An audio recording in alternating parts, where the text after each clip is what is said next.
사람에게는 타인에게 인정받으려고 하는 욕구가 있습니다. 아마도 이것이 본능이기 때문에 사람들이 한 사회를 이루고 매우 연약한 인간이라고 하는 동물이 지금 이 세계를 지배하는 그 소위 말해 만물의 영장으로도 설 수 있게 된 것은 서로 인정받으려고 하는 그런 욕망이라고 하는 것 때문에 사람들끼리 더 모일 수 있지 않나, 이런 생각을 해봅니다. 인정받는다는 것은 본능적으로 생존 가능성을 높이고 심리적으로는 삶에 활력을 주고 자신의 삶의 목표를 세우고 또 안정감을 찾을 수 있기 때문입니다. 그렇지만 생존의 위협을 받는 그런 세상도 아닌데도 이 본능은 남아서 인간은 남에게 인정받으려고 하는 그런 본능이 더 많아지지요.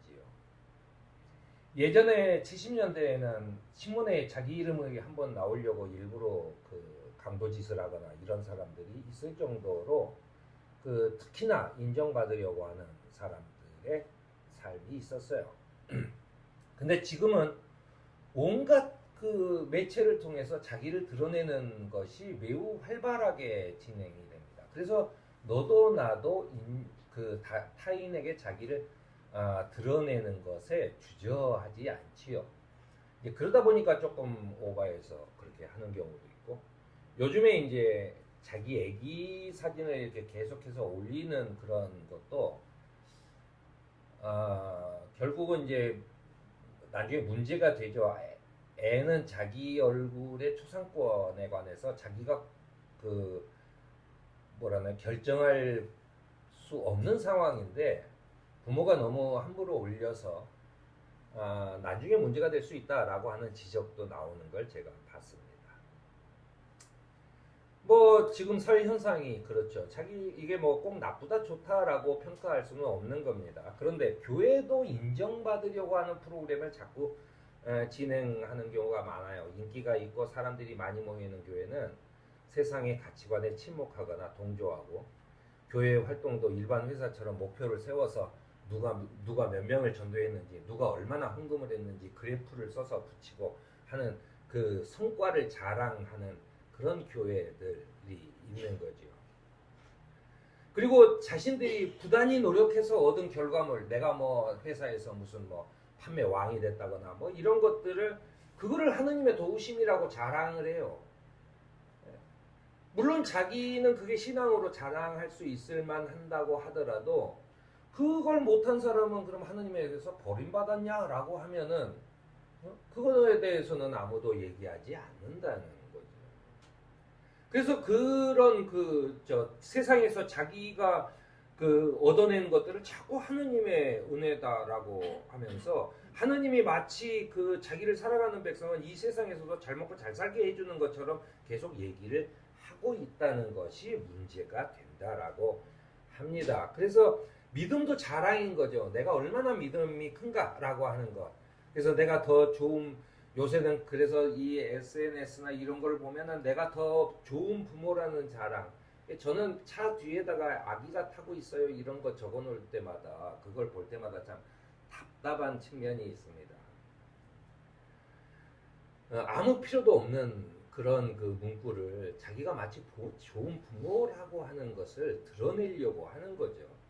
내가 좋은 부모라는 자랑, 내가 더 여유 있다는 자랑, 내가 더 많은 걸 가졌다는 자랑. 그래서 밤낮 뭘 먹는 사진이나 어디 놀러 간 사진이나 아니면 내가 가진 것들을 사진 찍어서 올리는 그런 거죠. 일반 사람들은 그렇다고 치우지만은 교회도 결국 그렇다는 얘기예요. 교회도 자꾸만 그런 것들, 세상적으로도 성공한 것들을 자꾸만 자랑을 해요.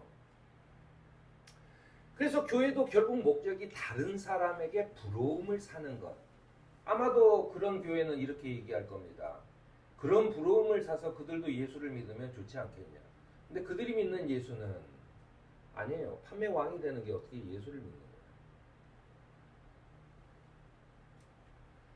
우리 시대의 교회는 그리스도 안에서 찾을 수 있는 굉장히 단순하고 명료하고 그리고 고요하고 그리고 차분한 그런 것보다는 다양한 행사와 방법, 조직화, 활동 성과에만 그 열을 냅니다.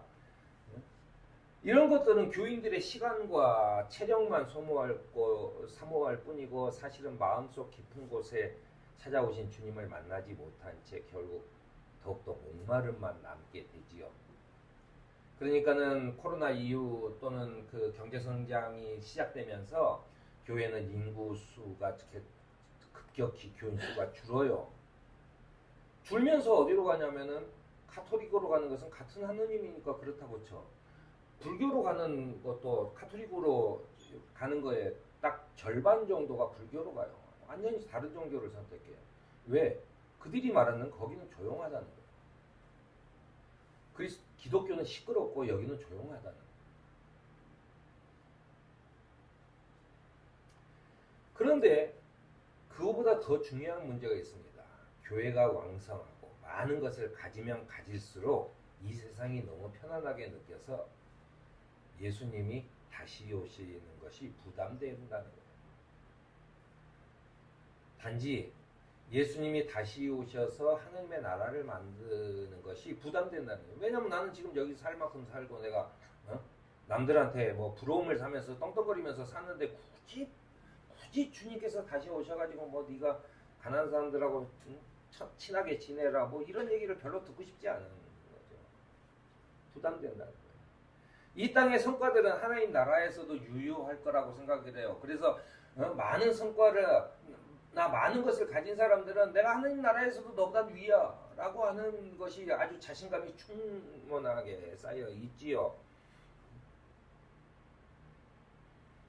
예수께서 눈먼 사람에게 내가 너에게 무엇을 하여 주기를 바라느냐 라고 물었을 때 이 사람은 내가 다시 볼 수 있게 하여 주십시오 라고 대답합니다. 세상의 것에 눈이 먼 우리도 다시 볼 수 있게 되기를 희망해야 돼요. 우리가 어렸을 때는 사탕을 많이 먹는 게 인생 최고의 목표예요. 엄마 아빠가 자꾸 못 먹게 한단 말이에요. 양을 정해놓고. 왜 이렇게 감질나게 이렇게 주지? 내가 어른이 되면 내가 사탕을 방 안 가득 싸놓고 먹으리라고 다짐을 합니다. 그런데 어른이 돼서 좀 더 넓은 세상을 보니까 사탕이 중요한 게 아니라는 걸 깨닫게 되죠. 그런데 하느님의 나라라고 하는 것은 우리가 성인이 된 다음에 보니까 지금 이 세상이 훨씬 더 좋아요. 굳이 하느님의 나라를 이라고 하는 거죠. 뭐냐면 하느님의 나라를 보지 못했기 때문에 그런 겁니다. 아직도 사탕이 더 중요한 거죠. 사탕보다 더 큰 가치가 있다는 것을 보지 못하기 때문에 우리는 계속해서 사탕에 매달리고 있는 것이라고 하는 얘기입니다.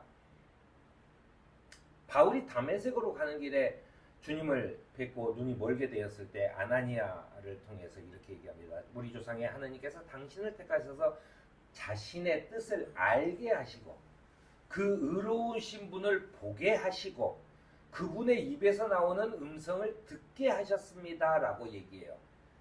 그러니까 바울의 세상, 그 인생관, 가치관, 이 모든 것이 무너져 내리는 거예요. 왜냐하면 하나님께서 당신을 택하셔서 하나님이 우리에게 그 뜻의 하나님의 뜻이 무엇인지를 알게 하시고 그 의로우신 분이 눈에 보이게 되고 그리고 그분의 입에서 나오는 음성을 듣게 되는 순간 사도 바울은 자기가 지켜왔던 바리새파 중에서도 자기가 최고의 높은 자리에 있는 적어도 율법으로 싸우면 그 누구도 이 세상 누구가 와도 자기를 이길 사람이 없다라고 하는 그런 완벽한 사람이었던 바울이 그 모든 것을 버려버리고 예수 그리스도를 따랐던 것은 이거보다 훨씬 더 큰 걸 봤기 때문이죠.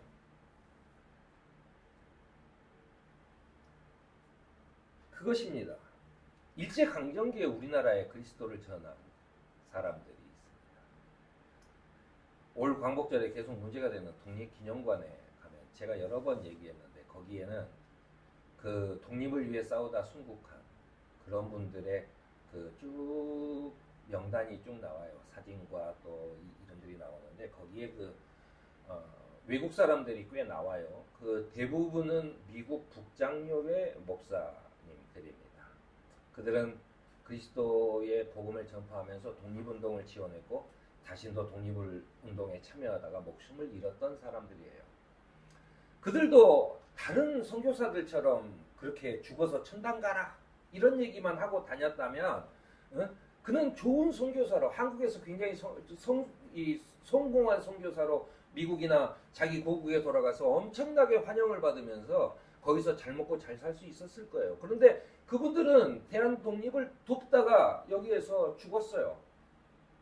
그들이 봤던 것은 뭐냐는 거죠. 그들이 봤던 것은. 그들은 무엇을 보았기 때문에 그들은 무슨 음성을 들었기 때문에 여기에서 생판 모르는 낯선 땅 한국에 와서 자기 목숨을 버리면서 이들의 독립을 위해서 그렇게 죽어갔냐라고 하는 겁니다. 교회는 풍요로운 시대에 더 많은 것을 갖게 하는 노다지가 아닙니다. 내가 필요한 것은 무조건 생기하게 하는 요술램프도 아닙니다. 그리스도가가 현실에 만족하는 사람들이 혹시 모를 죽음에 대비해서 한번 들어놓는 그런 혜택이 굉장히 많은 사망보험으로 생각하고 다니는 것이라면 그 사람은 아마 사망 후에 아무것도 받을 것이 없을 것입니다. 하느님께서는 눈먼 백성, 나의 백성을 내가 인도하실 것인데 그들이 한 번도 다니지 못한 길로 인도하겠다 이야기했어요. 내가 그들 앞에 서서 암흑을 광명으로 바꾸고 거친 곳을 평탄하게 만들겠다. 이것은 내가 하는 약속이다. 반드시 지키겠다라고 이사야를 통해서 우리와 약속하고 계십니다. 우리를 부르신 주님께 조금 더 단순하고 겸손한 신앙으로 응답하는 저와 여러분이